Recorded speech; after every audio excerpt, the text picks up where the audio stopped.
say, well, so what? Is there any consequence of these chemicals getting to that altitude?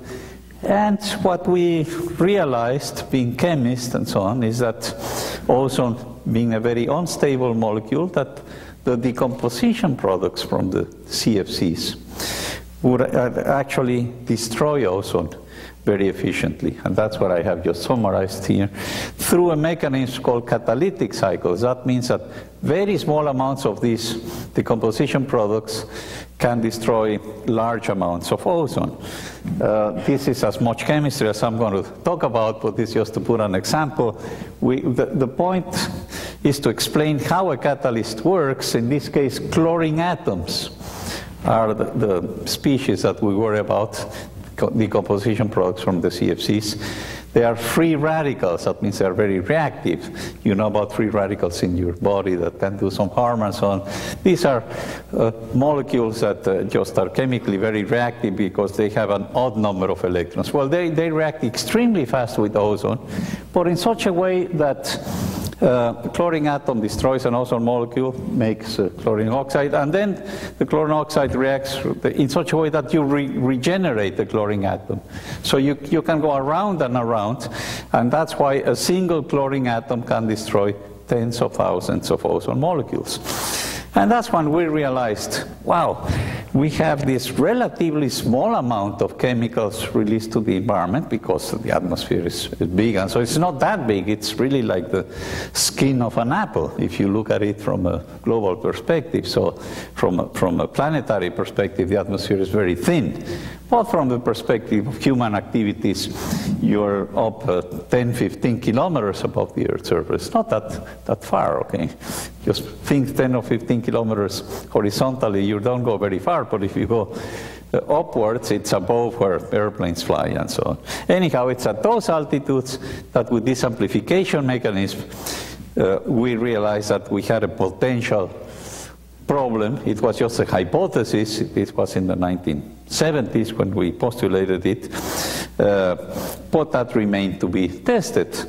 But if the hypothesis were to be correct, then we would be in trouble because the ozone layer is so important to protect life on the surface. Specifically, for example, on people, it's the main cause of skin cancer, okay? Because this is what you get sunburns because of this radiation that is not perfectly shielded by the ozone layer. So if you affect it, you get more of that radiation.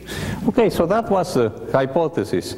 And then what I'm going to do is just to jump ahead. This was in the 70s, but it took about a decade or almost 2 decades working with the scientific community to really test the hypothesis. And when we first postulated it, we were talking about affecting the ozone layer more or less at all latitudes, not very specifically. But what eventually happened is we know that a very spectacular event started to happen over the Antarctic continent, namely what we now label as the ozone hole. And it started to develop in the 1980s, okay? And so ozone drops very fast in the spring months, which is in the southern hemisphere, September, October, and so on. And to explain, perhaps in clear terms, what happens in this figure, by the way, I'm using sort of historical copies of view graphs that I used to use many, many years ago, so that's why they are sort of hand-painted. But what we have here is a typical ozone profile. That's the blue line, which represents that there's a maximum amount of ozone in the ozone layer in the stratosphere, about 15 kilometers sort of in the, over the South Pole.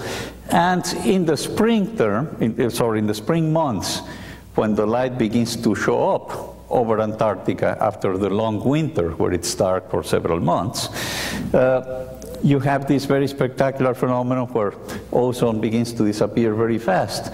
So at the altitudes where it's normally most abundant, it practically all disappears, more than 99%.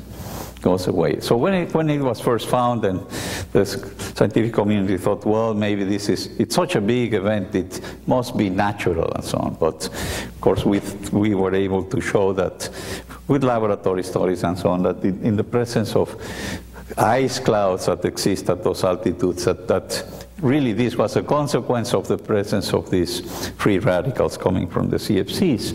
And so there, as an example of how the science got really pinned down, there were actually some measurements carried out over Antarctica. This is ER2, which is the same plane as the U2, the spy plane. Some of you might remember that one of them got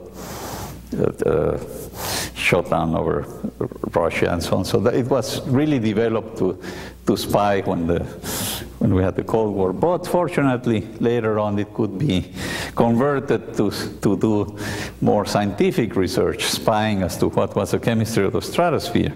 And so some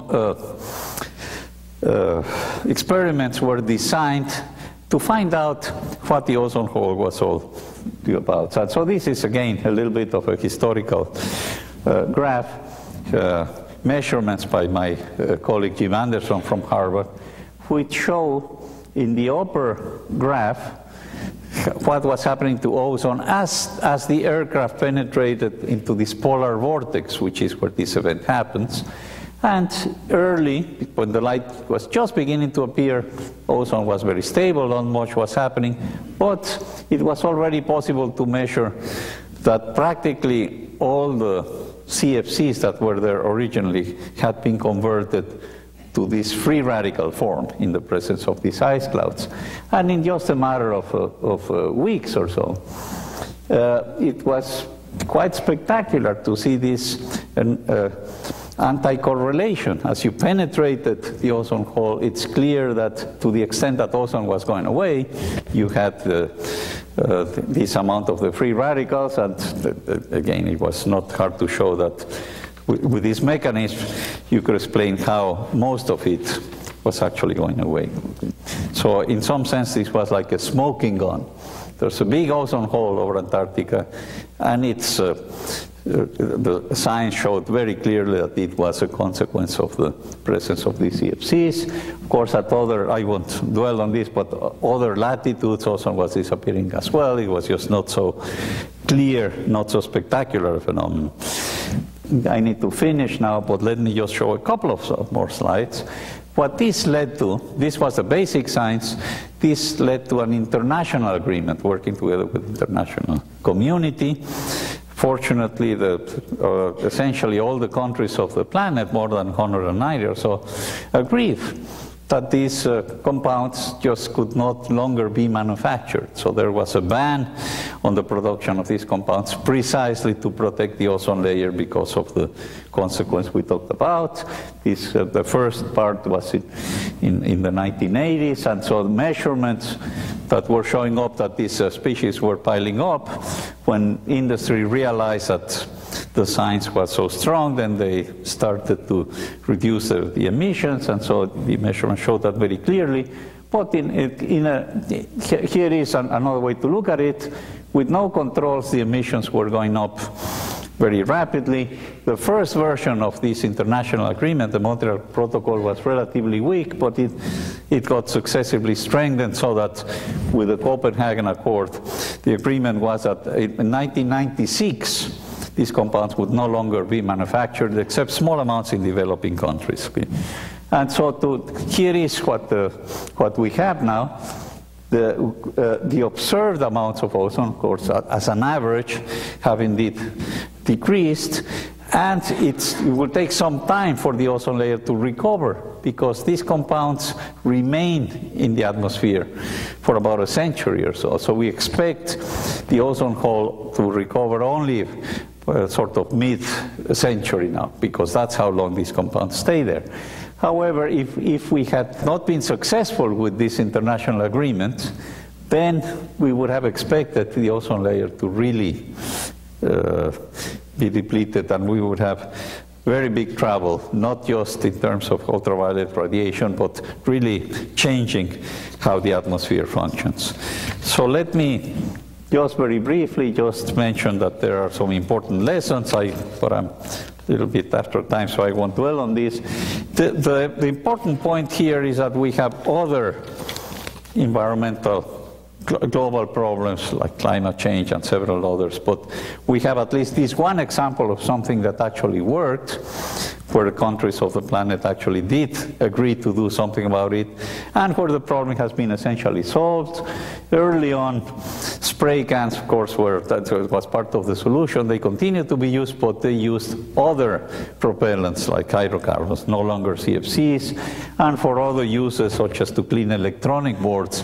At some point in time, people thought this would be practically impossible without CFCs, but of course, the technology was developed to replace it. So let me just end with this to show another perspective of the atmosphere. It's indeed very thin, very fragile. We know that with 6.5 billion people that we have on the planet, we are doing all sorts of things to the natural resources of the planet, but the atmosphere is one of those resources. But I hope we can learn from this successful example that people can actually agree and solve problems. And it turns out that even though initially there were some worries about whether it would cost a lot to solve the problem, the cost was really minimal. Society barely noticed, and the problem was solved, and standards of living continue to rise everywhere. And developing countries, of course, have now refrigerants, spray cans, and so on, but they were able to avoid these species. So anyhow, this is, in a nutshell, the research that led to the Nobel Prize. Thank you for your attention.